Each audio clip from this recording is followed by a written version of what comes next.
A estrutura do curso nos anos 80, de 1980 a 1984, você ainda tinha o ciclo básico, né, que era com aquelas disciplinas teóricas, né, de sociologia, filosofia, economia. Eu acho que o primeiro ano, primeiro semestre, o segundo semestre era totalmente teórico, né? Isso era uma coisa até que eu me lembro que todo mundo querendo escrever coisa, fazer matéria, fazer reportagem, você não tinha isso ainda.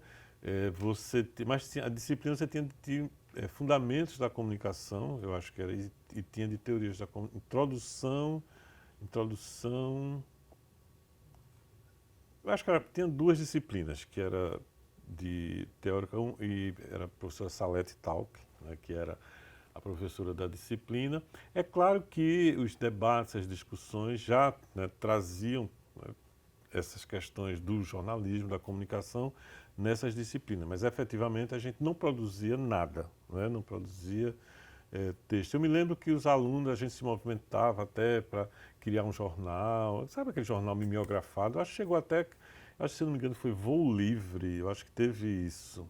Agora a memória é pouco, mas caiu a ficha. Eu acho que teve uma história de um Voo Livre, que na verdade era um monte de folhas mimeografadas, né?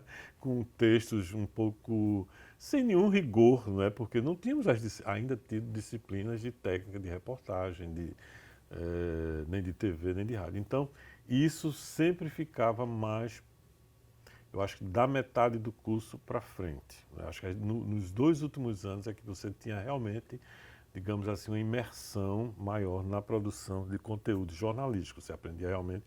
E aí você tinha redação, aí tinha Lúcia Noia, né? Começava lead, sub-lead, a gente passava o semestre inteiro fazendo lead e sub-lead. Depois aí vinha a disciplina de reportagem com Vera Ferraz, com Eduardo Ferreira. Tinha rádio com Claudemir Gomes, daí depois com Carlos Benevides. E ao mesmo tempo, assim, eu acho que tinha uma certa queixa, é verdade, de ter muita disciplina teórica, né? Então, às vezes, coisas que a gente tinha estatística, tinha matemática, teologia, tinha teologia 1, teologia 2. Mas assim, tinha história da arte, mas ao mesmo tempo, né, tinha disciplinas muito interessantes. Então dependia muito do interesse do aluno. Quem aproveitava, quem sabia se aproveitar desse conhecimento passado pelos professores, com certeza fortaleceu essa base de conhecimentos que é muito importante no jornalismo, né? Tinha uma coisa também que eu acho que é bem relevante, que boa parte dos professores eram profissionais do mercado de trabalho, né? Então, Eduardo Ferreira era jornalista acho que era do estado de São Paulo, se eu não me engano, na época. Vera Ferraz, né, que tinha sido dos jornais e era da Globo, né, da TV Globo.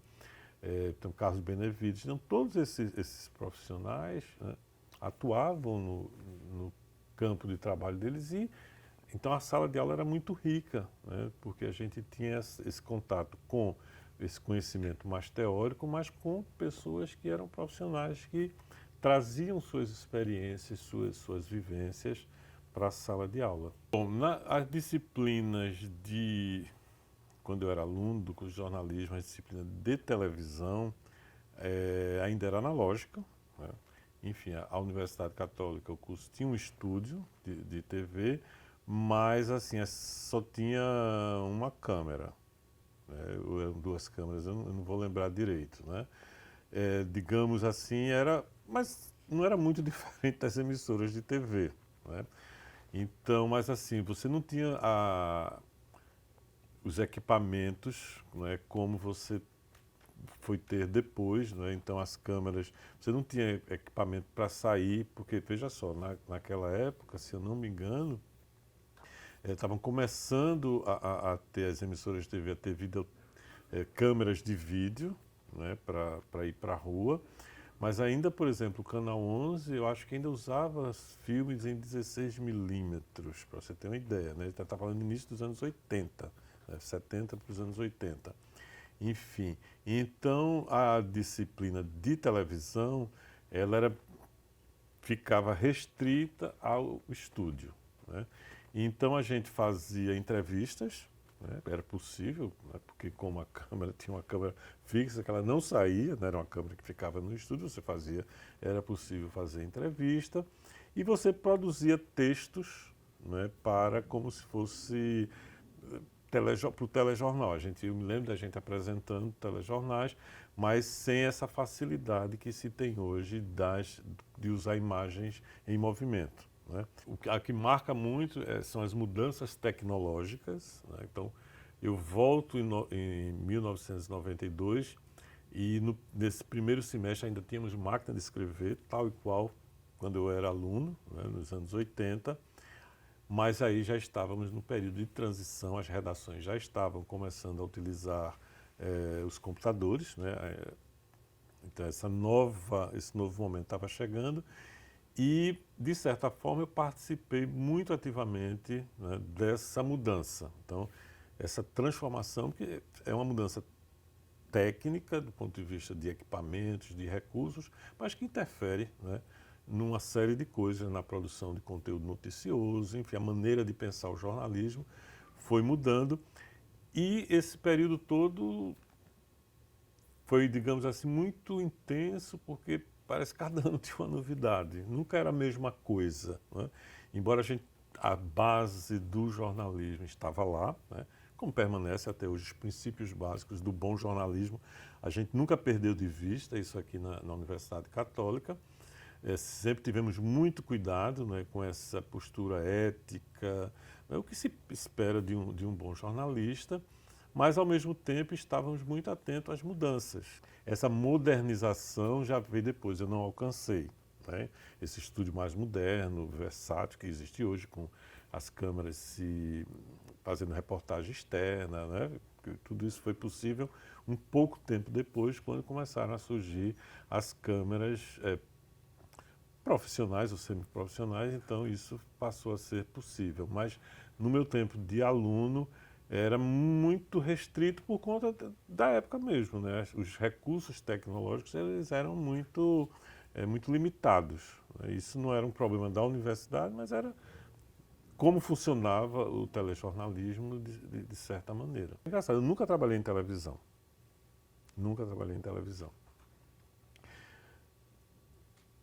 Fui chamado para trabalhar em televisão, quando já estava como professor aqui, quando eu estava... no começo, eu acho, eu tinha voltado do doutorado, eu acho que eu tinha voltado...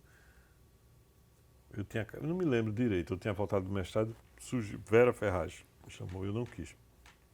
Eu não quis porque eu estava com interesse exatamente eu estava trabalhando como crítico de cinema do Jornal do Comércio, então eu queria prosseguir na crítica, eu queria fazer doutorado, né, na França. E eu sempre trabalhei com... Eu gostava de cinema, mas eu sempre queria muito escrever sobre cinema, mais do que fazer cinema, né?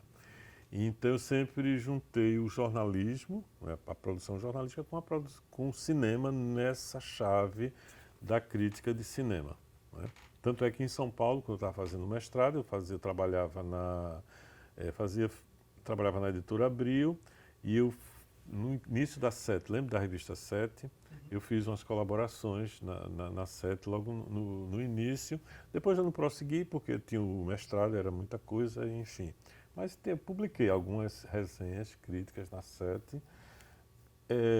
Então eu sempre fiz essa aproximação, né? Minha pesquisa de mestrado sobre o Super 8, eu acho uma grande matéria, matéria jornal, uma grande reportagem. Meu doutorado foi sobre a crítica cinematográfica do cinema novo nas revistas de cinema na França, né? Então, entendeu? Então sempre teve essa conexão de texto impresso e o audiovisual, mas nessa perspectiva de crítica cinematográfica e de pesquisa de história do cinema. Se eu não me falha a memória, eu sou o primeiro professor com mestrado que fui contratado pelo curso de jornalismo em 92.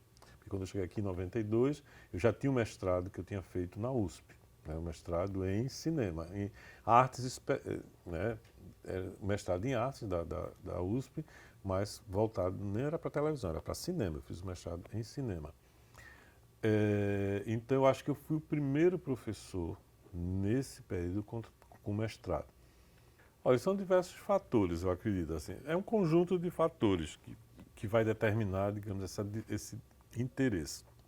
Bom, primeiro a própria universidade, né? Que a universidade chega um momento que há uma exigência, né, do Ministério da Educação e Cultura, do MEC, das universidades terem mestres, terem doutores, tantos mestres, tantos doutores nos seus quadros de professores. Então tem essa exigência que é importante assinalar. E isso obrigou a universidade, digamos assim, a contratar pessoas com pós-graduação e também a estimular, ou digamos, acolher os professores que desejavam, né, ingressar na carreira acadêmica dentro dessa perspectiva da pesquisa. Quando eu volto do doutorado, mesmo a universidade sem ter ainda uma estrutura de pesquisa, estava começando a se pensar em pesquisa, eu disse, não, se eu fiz um doutorado, eu quero fazer pesquisa, né? E ainda sem nenhuma estrutura, a universidade não tinha nenhuma estrutura, mas, digamos assim, eu comecei a dar os primeiros passos. Então, quando a universidade se estruturou melhor, né, começou a criar mecanismos, né, de apoio à pesquisa, de incentivo à pesquisa, a gente estava tudo assim, né, que nem passarinho novinho, né, esperando a mamãe trazer o alimento, né. Então, a hora é essa, quando criamos o grupo de mídia e cultura contemporânea, e como todos nós, televisão, Aline, Ivana, Cláudio, Ana Paula, que era professora de Relações Públicas, Nadilson, que era da Sociologia, enfim, quem mais tem?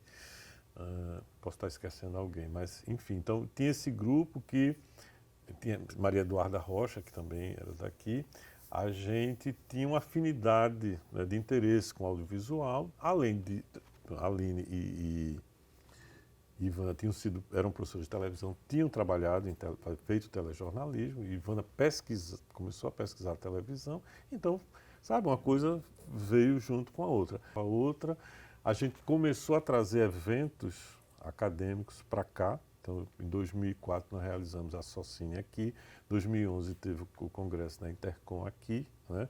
Teve também a LAIC, enfim, então começaram a acontecer. Então, é um conjunto de fatores que levam, estimulam e incentivam. E eu acho que também coincide de ter esse grupo coeso, buscando, com interesse em fazer pesquisa, interesse em se conectar com outras instituições.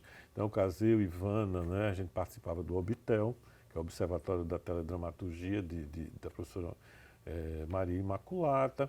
Enfim, eu fui coordenador do núcleo de pesquisa audiovisual da Intercom durante 5 edições, né?